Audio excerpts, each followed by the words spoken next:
Yeah. What's up? It's your boy, your turtle, your enemy.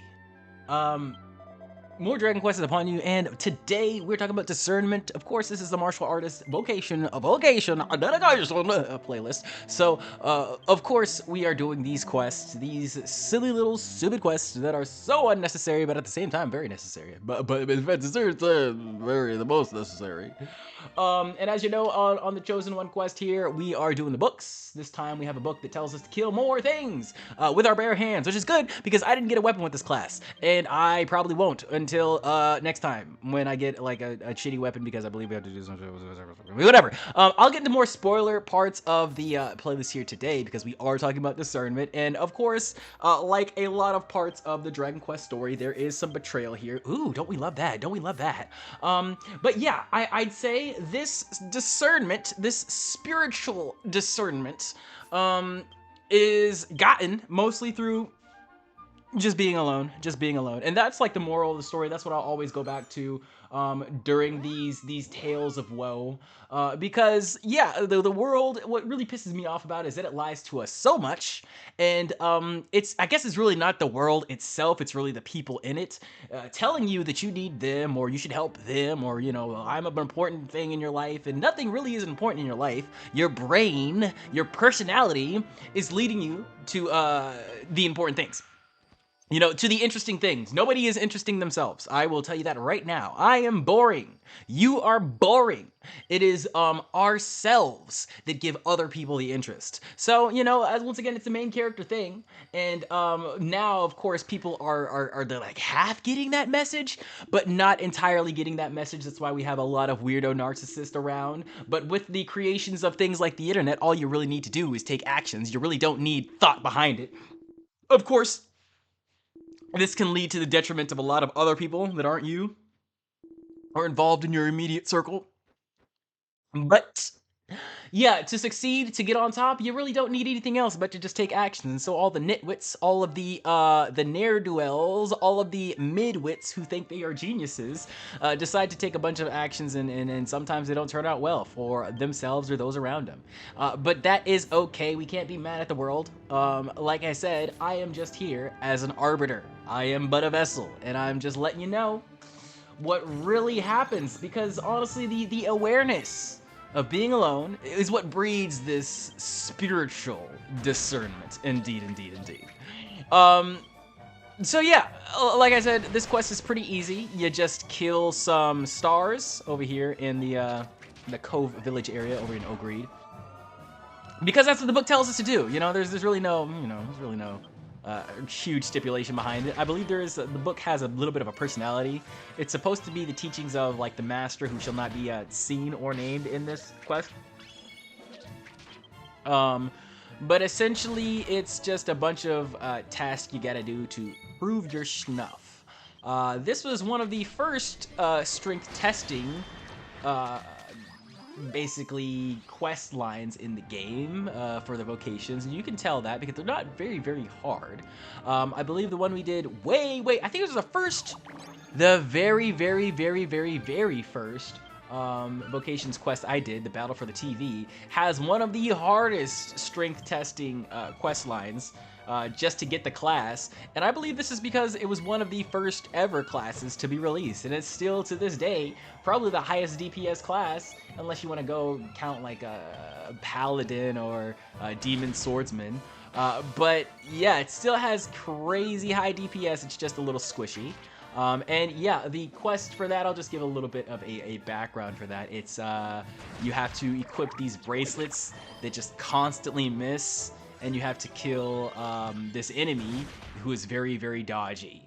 And it puts you to sleep. It dazzles you as well. Puts you to sleep and dazzles you, and you're just like, why is the world so terrible? I'm missing everything. But it's a funny quest. I actually do like the Battle Master quest line, and I like the fact that I did it so early on to just have all that frustration boiled in there. Still got it done in quite a good fashion though. It's quite a long video, but I do all of the quest in that one video. It's pretty cool. It's pretty cool. Editing and all. But to not talk about the past too much, I know it's not too far in the past. It's only a year. Like I said, it's only been 1 year, and the growth is quite scary. Like I said, with the internet, man, all you really need is to just be here, is to just show up every day. And right now in the 2025 years, you really have to be here every day, sometimes more than once a day. But you know, don't shock people with some random jump out of consistency and then don't upload for a week. You know, don't shock people with their feed filled with like 20 videos one day and then don't upload anything the next day. It has to be literally like scheduled out, paced out for people. Because if you realize, you know, people just don't like their inbox being flooded with bullshit and then I can't see anything else. Like it's just to me it makes sense. But to a lot of people who don't really use YouTube and just kind of want to be popular, which is frustrating to me because it's the same as the people who decide to make video games, but don't play video games at all. Like it's just obvious you're not going to make good content, and it's obvious you don't understand why the actual good people are here. And I don't want to say good people as in, you know, people with morals or whatever, but the people who are using YouTube as a tool, an efficient tool to add to their regular life, not someone who lives on fucking YouTube and just fucking goons to videos 24/7 and lays in bed and just, you know, video about whatever fucking topic. It really doesn't matter.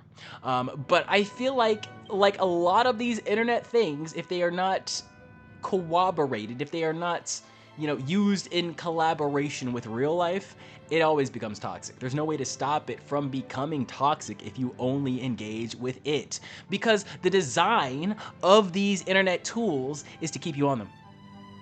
That's all they do. That's literally, that's the baseline end and short of it. They are just made to keep you here and attached. And they used to be, you know, like if you log into Instagram, you know, you used to say right there up top, you used to say, log in and create an account to see things from your friends, which is so fucking untrue now.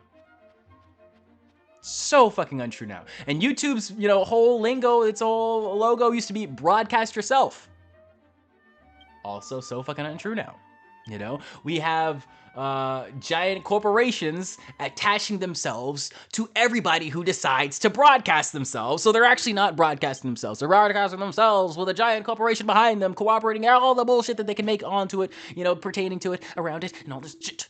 And it's a little annoying, you know, it's a little annoying. So unless you do actually pair it with something that is not internet or computer involved, like a workout routine, like a regimen, like a creation process, you know, hopefully you have someone in your life who actually cares about you. If you don't compare it with something like this, it's just bound to overtake your personality, and then you really will get this stupid main character syndrome that I'm talking about in a bad way.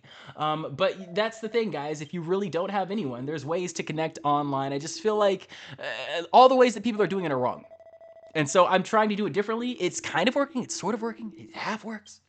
But who really cares, man? I don't care if it never works. This is just who I am. So this is how I'm going to continue to live until I fucking die.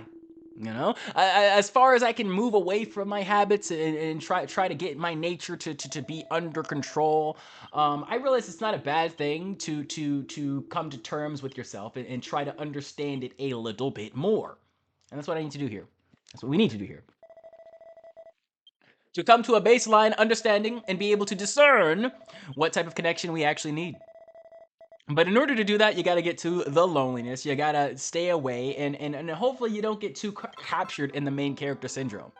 Realize that although we are the main character, you're still weak. You still suck. There's still 8 million main characters better than you, okay? It's just like a fucking RPG DBZ quest line, okay? You gotta still fucking work and be humble and continue to give. Please, please, please continue to give. I know as deep into these self-encompassing guidelines and growth potentials, we can really start huffing our own farts in a bad way and say, nobody deserves my divine nature. But that's gonna trap you more. That's another ceiling that we could get into. But nevertheless, guys, I hope you learned something. Remember to stay lonely, stay in your spirit, and build that discernment. See you next grind.